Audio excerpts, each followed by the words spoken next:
math textbook from the 1950s. This is called General Mathematics by Edgerton and Carpenter. Let's flip through and see what's going on in the 1950s. What are they teaching people in the classrooms, right? So first of all, actually this is 1948, but they give us the San Francisco Bay Bridge. Before this bridge was begun, engineers had to do an enormous amount of mathematical work.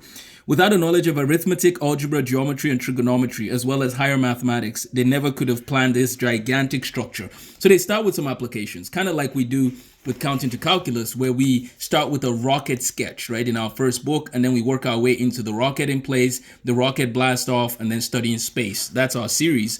But this is a good introduction from the 1948 book. You can find our materials on Amazon, by the way. But let's stay with the 1948 text here. The copyright originally was actually from 1943.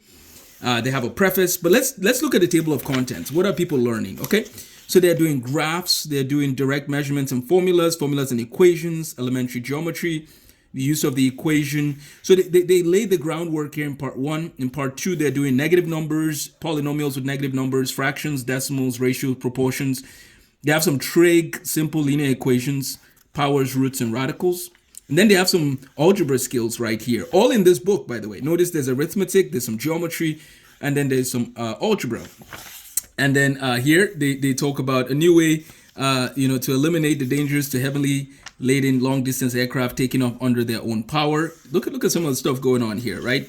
They start off with graphs. And this is one of the things I discuss in my Counting to Calculus series on YouTube, which you can find using the link in the description. Or you could just go to Counting to Calculus on YouTube and you'll look for the one that says Counting to Calculus in a year.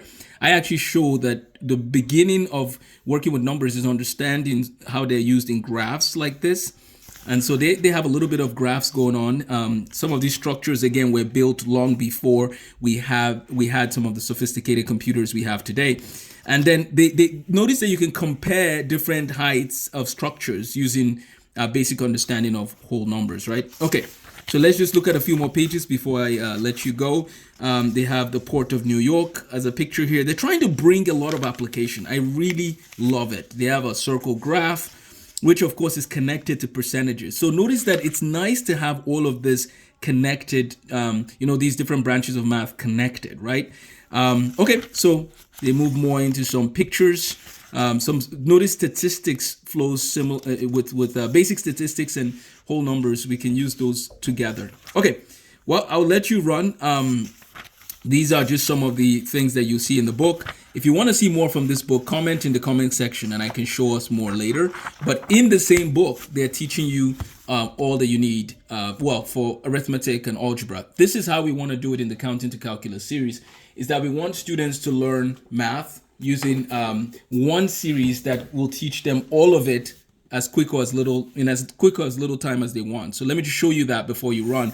So we have the first book here, which is like the sketch of the rocket, everything pre-algebra and elementary school math.